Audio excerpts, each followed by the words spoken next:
신인교회 아침 저널 2부의 문을 활짝 열었습니다. 오늘은 기획 코너인데요. 대선 후보들의 정책을 살펴보는 시간인데 외교 안보에 대해서 집중 분석해 보겠습니다. 안보 전문가이신 김종대 전 의원님, 정치 외교 전문가이신 백범흠 경기대학교 정치전문대학원 교수님 두 분 모셨는데요. 스튜디오에 나와 계십니다. 어서 오십시오. 네, 안녕하세요. 안녕하세요. 예, 지금 김종대 의원님께서는 굉장히 바쁜 나날을 좀 보내고 계실 것 같은데 요즘 근황이 좀 어떠십니까? 네, 아주 한 몇 년 사이에 이렇게 아주 고생한 건 처음인 것 같습니다. 예. 뭐 이제 권영국 후보 TV 토론을 제가 준비해서 좀 도전하고 있고, 거기에다가 뭐 실시간 검색어에까지 제 이름이 올라가지고 아주 화제가 됐습니다. 참 뭐 이런 대선이 다 있구나. 예, 바쁘게 활동 중이시고 우리 백 교수님께서는 최근에 뭐 좀 어떻게 지내셨습니까? 저는 강의 좀 하고요. 예. 그리고 이제 새 정당 주요 정당의 정치 외교 안보 공약에 대해서 몇몇 언론과 검토 작업을 하고 있습니다. 아, 그렇군요. 검토를 하셨는데 제가 이 질문 왜 드렸냐면 안 그래도 첫 질문은요. 지금 외교 안보 국방이라는 주제가 잘 다뤄지진 않는 것 같습니다. 굳이 예를 들자면 경제 분야에서 이제 통상 관세 부분을 가지고 뭐 외교까지 이렇게 끼워 넣기 식으로 해서 다루는 것 같은데 사실 생각해 보면 외교 안보 국방 정말 놓칠 수 없는 영역인데 이번 대선에서는 별로 주목을 못 받는 이유 그리고 각 당에서 뭐 특색 있는 어떤 공약이 있다면 좀 소개를 좀 해주시면 좋겠는데 우리 먼저 김종대 의원님부터 해주시죠. 예, 이번 대선은 이제 소위 말하는 친위 군사 쿠데타로 인해서 벌어지는 보궐선거입니다. 예. 당연히 지금의 국방의 리더십이 일탈해서 아주 비정상적인 상황이고 더 심하게 말하면 대한민국의 전략 자산이라고 할 수 있는 핵심 무력이 붕괴된 상황입니다. 지금 계엄군으로 출동했던 사람 중에 1,060명이 트라우마 치료를 받았고 어마어마한 숫자입니다. 그중에 거의 70명은 심각한 관심 단계에다가 3명은 비상 조치를 해야 되는 위급한. 이거는 언론에도 안 나온 얘기거든요. 그런데 특전사 뭐 수방사 병력이 이 정도라면 못 써먹는 병력입니다. 이건 무력이 붕괴한 거예요. 거기에다 이런 비정상 사태에다가 이제 군의 오래된 패습 이런 것들이 정치 개입으로 나타났는데 국방을 그럼 어떻게 개혁할 것이냐. 이건 당연히 이번 선거에서 저는 메인 주제가 될 거라고 예상했거든요. 아무도 말 안 해요. 누구도 없습니다. 그러니까 그만큼 신중한 거고 또 외교 경우에도 그렇습니다. 우크라이나 러시아 전쟁, 중동 전쟁, 거기에다 트럼프의 관세 전쟁 이런 부분들이 이제 휘몰아치는 말하자면 세계 질서의 근원적 변혁을 예고하는 이 시점에서 대한민국의 생존 전략이 무엇이냐. 사실 이런 것들은 우리 사회의 모든 지성이 달라붙어서 공론장을 형성해야 되고 대선에서는 어떤 국가의 강인한 생존 의지와 전략적 비전으로 이것이 표출되는 이런 것들이 저는 정상 국가라고 보는데 이 역시도 뭐 거의 찾아보기 어려운 이런 상황이니까 참으로 이 외교 안보가 중요성에 비해서 너무 많이 홀대받는다 하는 느낌을 가져요. 사실 외교 안보 국방 그리고 뭐 더 넓게 보자면 뭐 외교부나 국정원 또 내지는 최혜병 수사 외압 사건 관련해서도 지금 뭐 해병대 뭐 군이 다 지금 친위 쿠데타로 다 무너진 이런 상황 속에서 사실 국가의 기둥이라고 하면 경제와 안보 아니겠습니까? 근데 그 한 축인 안보가 지금 빠져 있는 대선. 이거는 굉장히 좀 저도 우려스러워서 또 이 부분에 대해서 그래도 우리 아침 저널에서 좀 강조를 더 해야 되겠다 해서 오늘 모신 건데 김종대 의원님 이 부분은 좀 걱정이 많으실 것 같습니다. 이런 원인이 있는 거죠. 더불어민주당은 우선 이재명 후보 같은 경우는 공연히 색깔 논쟁에 휘말릴 필요가 없죠.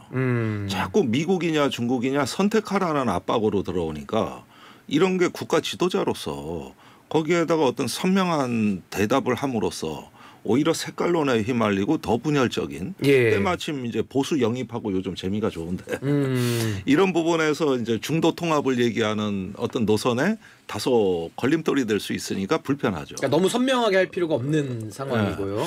반면에 국민의힘 경우에는 이번에 지나친 가치 외교에서 이제 반중 캠페인, 심지어는 대통령이 음모론까지 얘기하고 있습니다. 뭐 중국의 그 부정선거 개입이라든가 또 뭐 저기 태양광 패널이 우리나라 살림을 다 덮을 것이다. 예. 이게 계엄 담화문에 나오는 내용이에요. 저기 대통령 담화문에 나오는 내용이거든요.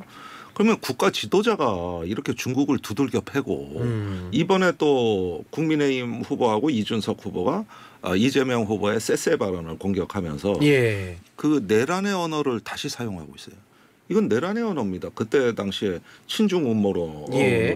자기 계엄을 정당화했는데 그게 그대로 재현이 되는 그게 뭐 부정선거까지도 연결이 되기도 했죠. 그렇죠. 그러면 나는 묻고 싶은 게 예. 김문수 후보나 이준석 후보는 중국 해커가 개입한 부정선거론 부정하냐 안 하냐.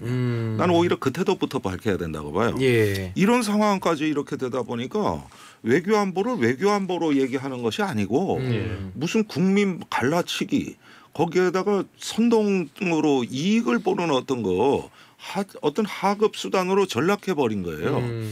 이런 상황에서 과연 외교안보에 대한 제대로 된 논의를 할 준비가 돼 있느냐. 예. 좀 그건 무너졌다고 봐요. 그러다 보니까 지금 이렇게 어떤 공백이 발생하는 거 아닌가. 그러니까 공론의 장 자체의 무너짐을 좀 지적해 주신 건데 우리 백 교수님 보시기에는 뭐 경제 토론을 통해서 우리가 유추하는 수밖에 없는데 경제 토론에서도 대선 주자인데 뭐 이준석 후보 같은 경우는 상당히 단순화해서 설명한 걸 가지고 문제 제기를 했단 말입니다. 그럼 예를 들면 외교도 굉장히 복잡하고 이해관계가 총 농축돼 있는 장인데 중국을 택할 거냐 미국을 택할 거냐 이런 식의 질문을 하면 대통령이 답을 하기가 참 어렵잖아요. 사실은 한국은 예. 한국 그야말로 중국도 필요하고 미국도 필요하고 미국도 필요하고 중국도 필요하고 그런 나라죠. 그러니까 균형의 문제 아니겠습니까?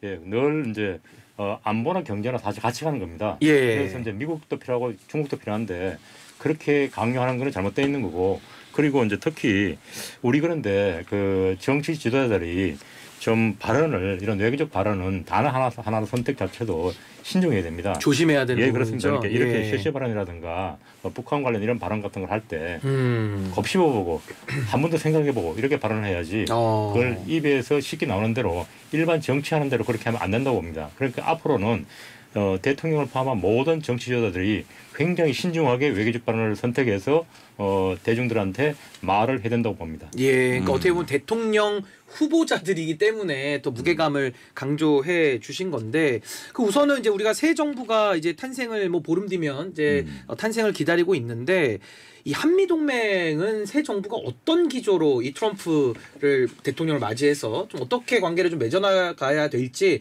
좀 한미 동맹에 대한 생각을 좀 우리 김종대 의원님 먼저 설명을 좀 해주시죠. 글쎄 이제 국민의힘 경우에는 즉시 정상회담을 개최해서 예.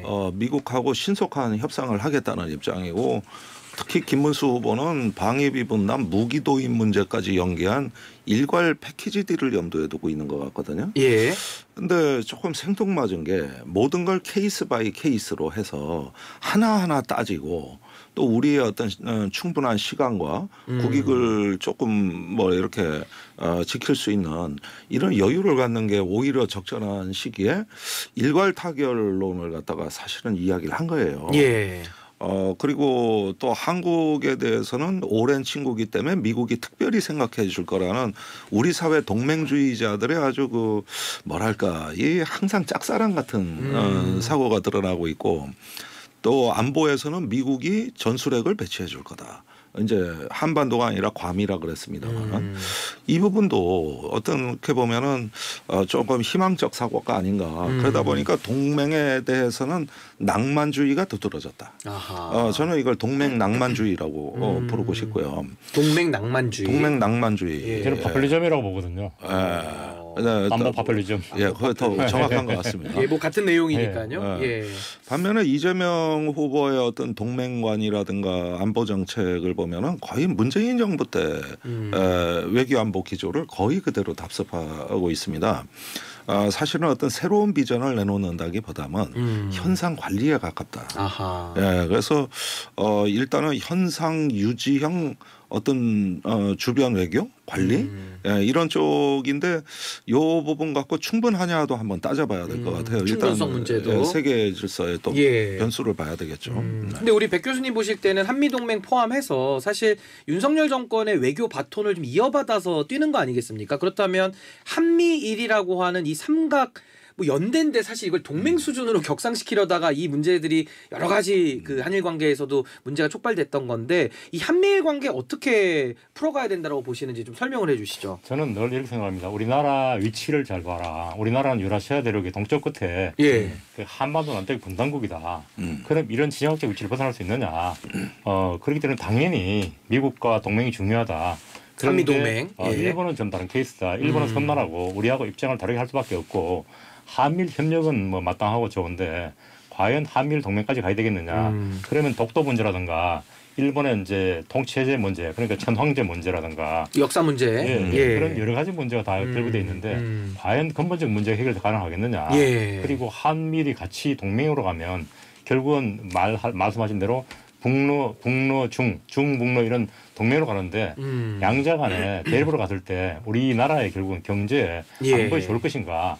이런 측면을 봐야 된다고 봅니다. 그리고 이제 우리 김 의원님이 지적하셨지만 지금의 이제 상황이 전혀 확실히 다른데 다시 문재인 정부의 그런 외교 정책을 답습하는 거는 좀 이렇게 좀 아웃데이트된 그러니까 아주 낡은 그런 정책이고 조금 더 조금 더 신선하고 그리고 이 상황을 어떻게 돌파할 것인가 하는 분명한 그런 비전이 있어야 된다고 봅니다. 그러니까 담대한 차원이 다른 어떻게 보면 미래지향적인 비전까지 좀 더 내놔야 된다 이런 말씀이신데 그럼 이제 한미일 관계는 우리가 이해를 했으니까 이 한중 관계도 한번 본다면 지금 뭐 중국에 대해 가지고는 뭐 소외된 정도가 아니라 거의 국내 정치용으로 너무 이걸 극단적으로 활용을 해버리다 보니까 이게 중국 입장에서 생각을 해보면 진짜 대한민국을 어떻게 볼까 좀 우려스러운 면이 많거든요. 우리 교수님 보시기에는 이 한중 관계는 어떻게 이제 뭐부터 풀어나가야 되는지 좀 로드맵을 좀 설명을 좀 해주시죠. 중국이 우리나라의 가장 큰 경제 무역 대상국 아닙니까? 그런데 만약에 우리나라에서 혐오라든가 협정이라든가 이렇게 나가면 그 여러 가지 그러니까 무역하는데 장애가 오고 그리고 우리가 과연 이제 중국과 관계를 끊어서 살 수 있을 것인가? 당장 보시면 만약에 이제 무역액이 상당히 줄어든다. 그러면 지금 경제가 어려운데 앞으로 더 어려워질 거고 제가 생각에는 우리나라의 외교 전략은 한미 동맹을 기반으로 해가지고 중국과 가까워지고. 물론 러시아와도 화해를 하고 그리고 일본과도 좀 더 가까워지고 그러니까 동맹이 아니고 이렇게 하는 관계가 맞고요. 그리고 마지막으로 북한마저도 우리가 대화를 통해서 포용하되 그런데 북한의 위협에 대해서는 대비를 하고 있습니다. 그렇게 봅니다. 그러니까 어떻게 보면 한미 동맹을 굳건하게 하면서 우호국가의 협력을 더 늘려나가는 방향이 좋은 방향이다 이렇게 말씀하시는데 김종대 의원님 보실 때는 또 중국 전문가시니까 또 한중 관계에다가 지금 또 러시아 우크라이나 전쟁 요 부분도 이제 마무리가 되는 국면에서 이 러시아까지도 어떻게 우리가 좀 풀어야 되는지 그 부분도 좀 궁금합니다. 저는 조속한 회복력을 발휘해야 된다고 봅니다. 조속한 회복. 우선 한 가지 조금 희망적인 것은 작년에 중국이 한국에 대해 비자 면제를 하지 않았습니까? 지금 그 이후로 한국의 중국 관광객이 사상 최고 숫자를 달성했습니다. 그 짧은 기간 안에. 그러니까 양국 간에는 역시 강력하게 연결돼 있고 이게 국민들 속에 하나의 문화로 정착돼 있다는 건 어렵지 않게 확인이 되는데 난데없는 반중 캠페인으로 이 체제를 흔들어 놓은 거거든요. 이것이 이제 경제와 교류 문화에 있어 가지고 상당히 악영향을 줬는데 이 부분은 이제 회복이 돼야 되는 요소고 그리고 또 경제에서도 중국하고 뭐 탈중국을 한다 뭐 이렇게 하면서 여러 가지 어떤 그 우리 스스로 거리두기를 하면서 아세안 쪽으로 많이 달려갔었습니다. 물론 미국하고도 무역액이 많이 늘었고요. 근데 아세안에 가 보니까 거기도 화교 자본입니다. 그러니까 동남아로 뭘 경제를 옮기든 중국어로 하든 결국은 같은 경제권이라는 거예요. 예. 그러니까 이게 다 의미 없는 논쟁이었다. 지금에 와서 보면은 결국은 다 연결돼 있는 이 공급망은 이게 신경혈관망 같이 복잡하게 얽혀 있어서 그렇게 무슨 폭력적으로 인위적으로 이 조정할 수 있는 성질의 문제가 아니라는 게 확인이 돼가고 있거든요. 그러니까 우리가 사고를 조금 더 열린 사고로 예. 모든 것이 연결돼 있고 상호 의존 체제라는 거 이런 부분을 한다면은 공연한 중국 논쟁으로 시간을 낭비할 필요가 없는 것이죠. 그리고 지금 중국하고는 모든 전략 대화가 지금 다 단절된 상태입니다, 사실은. 예, 그런데 우리가 중국하고 뭐 경제 때문에 잘 지내야 된다 이렇게 말은 하지만 사실은 안보 때문이에요. 우리가 여태까지 북한을 관리하는 데 있어서 중국이라는 창문을 활용하지 않으면 이 한반도에서 대한민국의 생존의 문제를 도모하기가 어렵다는 게 훨씬 절박했습니다. 결국은 안보라는 것이 이제 어떤 대륙을 관리하고 북한을 갖다 관리하는 데 있어서 중국의 영향력을 존중했기 때문에 한중 관계 전략적 대화가 필요했던 거죠. 과거에 뭐 육자회담도 하고 뭐 이러지 않았습니까? 과거엔 중국에서 육자회담도 했고 다 중국이 주재했죠. 중국이 주재를 했고. 예, 그리고 북한하고 대화가 단절될 때는 중국이란 우회로도 있었던 거거든요. 예. 이런 면에서 외교의 자산이다.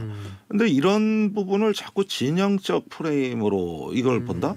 대단히 위험한 사고방식이에요. 예. 그런데 이번에 국민의힘 공약의 기조는 실제 그렇게 돼 있단 말이에요. 예. 그래서 나는 일단 국민의힘이 조금 진영 외교에 갇혀 있다.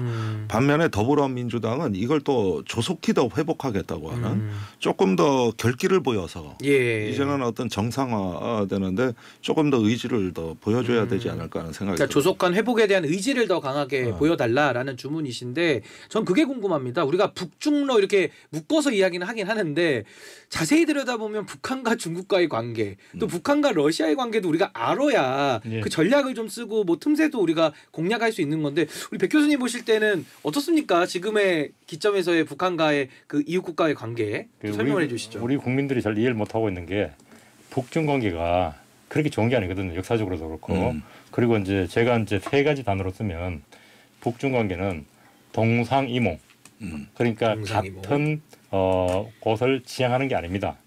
그걸 제가 이제 전략적 이해관계 불일치와 일치라고 정의했는데, 그리고 또 하나는 지어지향, 남북한 간에 전쟁이 발생하면 중국이 피해를 보게 된다. 그런 시각이 있고요. 그다음에 이제 보거상의, 마치 자동차 바퀴와 에너지 전달 축처럼 이렇게 하나가 무너지면 또 하나가 무너지는 이런 상태입니다. 그리고 또 하나 굳이 더하자면 순망치한. 그리고 또 중러 관계도 지금까지 시진핑하고 푸틴하고 한 47번 만났거든요. 왜 그렇게 많이 만났을까요? 많은 사람들이 관계가 가까워서 그렇다? 그게 아니고요. 가까워서 많이 만난 게 아닙니까? 사실은 굉장히 중러 간에 극동이라든가 중아시아 지역에 이해관계가 불일치하는 지역이 많습니다. 그래서 자주 만나서 그래서 정상이 만나야 그런 문제가 풀리기 때문에 그렇게 사실은 자주 만났다고 볼 수도 있는 겁니다. 그래서 제가 이제 중국 외교관들 만나보면 우리가 어떻게 러시아 사람을 맺겠느냐 이런 말을 많이 합니다. 그리고 이제 김 의원님 말씀하셨지만 중국의 한마디로 역할은 중국은 한반도에서 분쟁이 벌어져가지고 자기들의 경제적 발전이라든가 과학기술 발전이 지체되는 걸 그리고 방해를 받는 걸 싫어합니다. 그래서 아마도 중국이 전 세계에서 가장 큰 나라 그러니까 가장 강대국이 되기 전까지는 절대로 한반도에 어떤 분란이 발생하는 것을 용인하지 않을 겁니다. 그래서 그게 사실은 한반도 안정에 그리고 한국 안정에 도움이 되는 거죠. 그 우리 입장에서도 중국의 그런 이해관계가 있다면 또 같이 연결시켜서 국익으로 연결시킬 수도 있겠다라는 생각도 들거든요. 네, 그래서 이런 부분들이 이제 우리가 이제 균형 외교로 그동안 한 30여 년 동안 잘 관리해 왔습니다. 사실은 이만침 잘할 수 없었고 이만침 좋을 수 없었어요. 근데 최근에 이상 징후가 나타난 것이죠. 우선 이제 민족주의가 기한하고 국가주의가 기한하면서 이제 경제적 상호 의존을 침해하고 있고 또 어떤 그 경제 다자무역 이런 통상 문제에 정치가 개입하면서 이제는 또 새롭게 판을 어지럽히고 관세가 등장하고 그런가 하면 지정학적 위기가 도래하고 있거든요. 그러니까 이런 어떤 위기와 실망의 구간을 지나서 저는 다시 성숙해진다고 보고 있습니다. 그러니까 지금의 이 실망의 구간은 나중에 다시 성숙해지기 위한 어떤 통과해야 될 하나의 어떤 중간 단계라고 볼 수 있는데 이걸 사람들이 그렇게 생각하지 않고 숙명적으로 생각해서 이제 민주주의를 선택할 거냐 권위주의를 선택할 거냐 미국을 선택할 거냐 중국을 선택할 거냐 OX 퀴즈처럼 네. 이런 식의 난 이건 숙명론이라고 봐요. 뭐 이런데 숙명에 또 담론이 있어요. 뭐 투키디데스 함정이라 그래가지고 미중은 반드시 충돌한다. 대만 해협에선 전쟁이 일어난다. 날짜까지 나왔어요. 2027년에 전쟁이 일어난대 거기에. 그걸 어떻게 합니까? 그러니까 이런 것들이 어떤 하나의 그 국내 정치와 연결된 불길한 선동으로 한 최근 2, 3년 사이에 부쩍 기승을 부리니까 이제 어떤 위기의식이 생겨가지고 여기에서 무언가 그 안전한 동맹 거기에다가 뭐 어떤 민주주의 가치가 마치 진짜로 현실 국제정치에서 지금 말을 하는 것처럼 이런 식으로 이제 하나의 허상이 생겼다. 국가 지도자들이 이런 것들을 오히려 증폭시킬 것이 아니고 이런 부분에서 우리가 강인한 생존 의지를 갖고 위기를 잘 관리하면 그 이후에 기회가 온다. 뭐 이런 희망을 얘기하는 게 정치인 줄 알았는데 그것이 아니라 거기 편성해가지고 한술 더 떠요.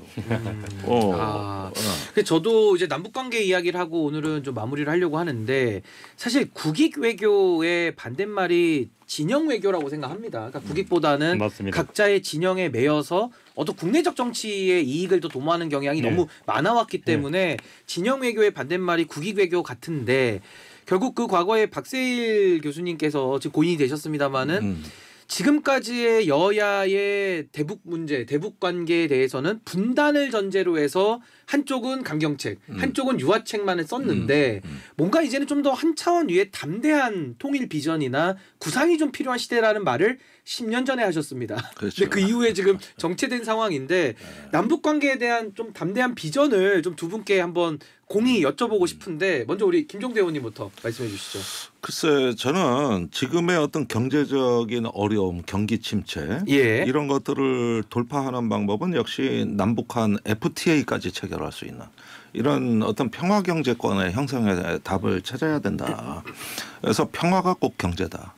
평화가 최고의 복지는 평화다. 일자리도 평화에서 오는 거다. 이런 것들을 좀 갖고 한국이 평화 선도 국가, 어떤 자유통상 국가면서 동시에 평화를 선도하는 어떤 유럽의 스웨덴 같은 나라가 돼야 되지 않을까. 조금 다소 이상적으로 비춰지실지 모르겠습니다만 그 어떤 미사일 한 방보다 평화를 선언하는 한 문장이 더 위력적이다.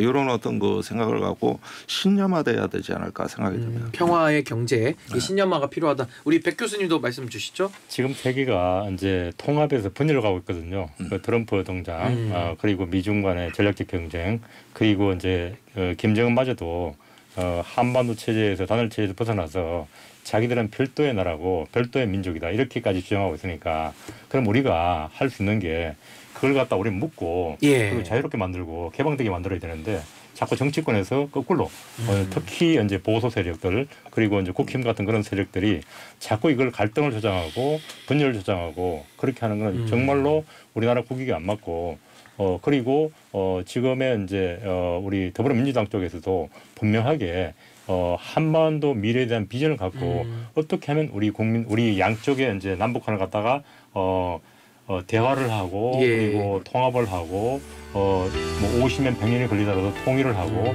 그리고 진짜 세계에서 좀 이렇게 두드러진 나라로 만들 수 있을까 그렇게 해야 되는데 그걸 못하면 안 되는 거죠. 평화가 경제다라는 그런 신념이 비전으로도 구체화되는 그런 새 정부의 정책들이 좀 쏟아져 나오기를 기대해 보겠습니다. 오늘은 여기까지 하겠습니다. 지금까지 김종대 전 의원, 백범음 경기대학교 정치전문대학원 교수님과 함께했습니다. 두 분 감사합니다. 감사합니다.